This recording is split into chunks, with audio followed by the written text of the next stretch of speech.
Since I missed last week's class, I'm making a recording after I watched last class's recording. First, you started off with a couple scenarios. One was for people to go to the ED for minor things instead of emergencies. Um, I agree with you guys there that I think it's wrong, but at the same time, someone could come in with something that they think is minor and it could end up being a bigger emergent thing. Um, so I don't know. When I was a volunteer in the ER, like I would see people come in with, we'll say the sniffles, and we found out that they had some chronic cough that turned into lung cancer. So it's like people come in when they think it's an emergency. So who are we to say what's minor or not? So I don't know. I just feel like it's up to the patient, and anyone should have the right to go to ED, even if it is a small thing to us. It might be a big thing to them. The BMI above 30 to have a higher copay. Yes, that is a common good ethical dilemma. And that the issue is that society would have to pay for more of their costs because they have more issues. But I forget who pointed it out, that there could be other health issues that people have that cause them to have a higher BMI. And it's not very fair to them because it's not technically their fault they're that big. So I think that one goes back and forth. I feel like everyone should make the right choice, but sometimes they don't have the DNA to make, I don't know what I'm trying to say. I think people who are overweight from choice should have maybe more options of ways to maybe educated for how to take care of them better, maybe. And Kaye noticed, or you point out that it's justice for the people, which I agree to. That's kind of within the same aspect there. But for the common good, I think copays, I don't know. I think they should be the same. Just maybe people could get different and better education. The next one was active smokers should have a higher copay. They actually want to initiate this at my hospital. I don't smoke tobacco, so it didn't really affect me. But everyone else who either chews or smokes tobacco, they actually got really, really upset about this. And I believe it is like for the common good, is the ethical dilemma there. I definitely agree with what everyone was saying there. I don't really have anything else to add to that. And then marijuana isn't legal in every state, so he didn't think it should be paid for people, if I heard correctly. And this is a principle approach. I kind of agree. The only thing that I would kind of disagree is when I was a student nurse, there was this person who got a craniotomy, and the type of tumor they found has a lot of studies that she even showed me, the patient, that having this cannabis pill reduces whatever tumor causing agent. I don't remember the exact things that were said before, but for that I think it'd be kind of cool. Some doctors do actually prescribe that pill to help with appetite and things like that. So I think if the doctor prescribes that specific thing that is, I believe, FDA approved, I think it should be covered. But for everyone, I don't think so. Then the last one that I heard was paying the insurance paying for circumcision.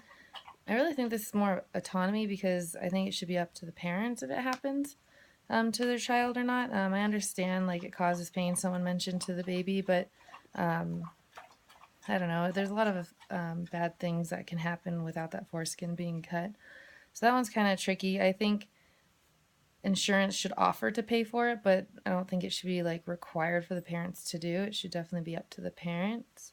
But you're right, you guys all mentioned that they all go with the principle and they all have to do with basically someone making a choice, minus the BMI thing, which one student pointed out. Next, with conflict of interest was an example that everyone put out. Someone mentioned, the type of care that the facility wants to stay open and the care that you actually want to give someone. I agree with that. Like my hospital is a nonprofit, so they're always trying to promote things that'll make them more money. But no matter what they say, I will always follow their policies, but I will always make sure my patient's getting the best care possible, and I'll always advocate for them no matter what. Even if they get mad at me for using extra supplies, whoop-de-doo, I want to make sure my patient is taken care of. And it's actually something that a lot of us on my floor encourage, is taking care of the patient first, and we'll get yelled at by the boss later. My personal conflict of interest that I could add to the discussion, that I saw a lot of people mention too, was about work and school. For me, since I was struggling in patho so much, I was getting a lot of my shifts covered. I wasn't calling off, but I was lucky enough to find people to cover a lot of my shifts. So it gave me more time to study. Since I focused a lot on patho, I kind of started struggling in my other classes. So now the conflict of interest is, which one do I study for now? But it worked off in patho. Now I need to focus on the other classes and balance that all out again. But my conflict of interest kind of goes back and forth, because I need to work for my bills, but I need to go to school because this is my dream to become a nurse practitioner, and I don't want to mess that up. So I guess my conflict of interest goes back and forth. I don't know if you guys have that too, but then the next one was talking about the psych student that refused to see the homosexual because it was against her religion, and she got kicked out of her program. I'm personally not religious really or anything, so I've never run into an issue. But myself, I have run into an issue where I'm like, hey, I don't know if I'm the best nurse for this person because of whatever issue it was. Like, say it's a frequent flyer patient. I was like, oh man, they're going to drive me up a wall. I say, man, this is going to be tough, but I'll handle it. And I've never refused a patient because I have an oath to my patients and to give them the proper care no matter what my beliefs are. I liked what Kaye said about saying that if she was the preceptor, that she would want the student to say her beliefs and concerns just so the patient get better care. If I was precepting a student, the student wasn't comfortable with the patient, I would just have that student maybe not care for that patient and have her care for the other ones. And I would let my charge know. My charge can make a decision to do further action. I would go up my ladder of command, as I think every hospital has a protocol for that. But yeah, what I wrote here in my notes when I was reading or watching the video, that no matter my views, I have a duty and oath to protect my patients and give them the best care possible. Like an example, the patient I told you guys about a couple weeks ago, that everyone wrote him off as a drug seeker, and I was the only one that sat down and didn't take that, view, and I gave him the best care possible, and he actually got better just by talking to him. And we were able to get him discharged with less drugs, so I thought that was cool. And if there was a problem, like I said, I would tell my charge my concern and say I'll still care for him, but I want to make sure you know these are my concerns taking care of this patient, and then let the charge make a decision from there. Then the next thing that I heard was products that you can be prescribing, that you go to seminars that are sponsored. And usually the sponsors have studies that make their drug or product look like the best and nothing's going against it. I've actually been to these because I had a boyfriend that set up all these events for the pharmaceutical companies and providers. And it is pretty biased. I'd say that as a provider, if I went to one of these, I'd want to do my own research and see what, real studies that aren't biased are out there for. The free samples, yeah, I never thought about that they would come back and see if you had any left and then see how many you've prescribed. The only time I ever got free samples was for this birth control called Seasonique.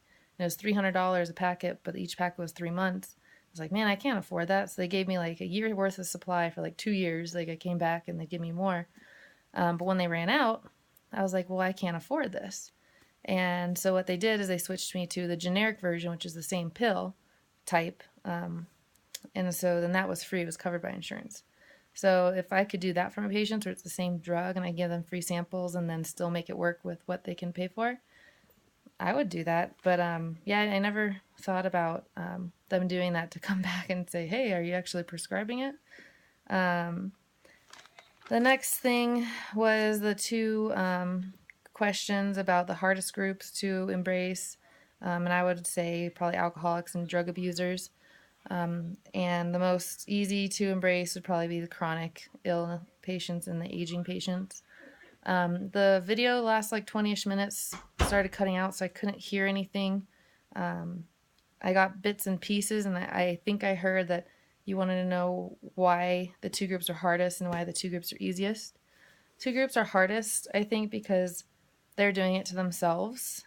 Someone I think mentioned about addiction issues, and yeah, I understand there's that issue, but they also can make the choice, hopefully, to get help.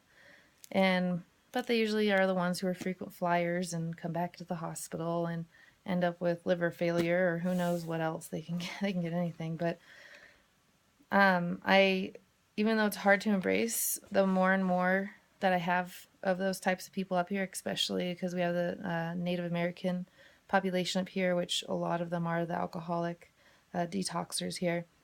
The more and more I get more sensitized to it, to where like it doesn't bug me. It's not hard to embrace them. It's just I'm not going to sit there and talk about a bunch of stuff with them because they're, well, mostly sedated too. But I don't know. I guess I talk more to people. It's hard to explain. I talk more to the people who just had surgery, or the aging people who have this awesome life story.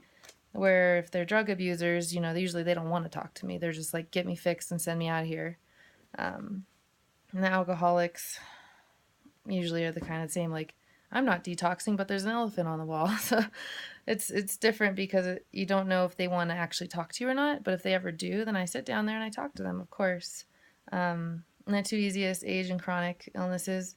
The chronic illness is something that they're like, they say they're diabetes and they're not doing anything to change it, so they just keep coming back because their diabetes is getting out of control or something like that. Then I still talk to them and try to promote them to do better choices in their life, but I can't force them.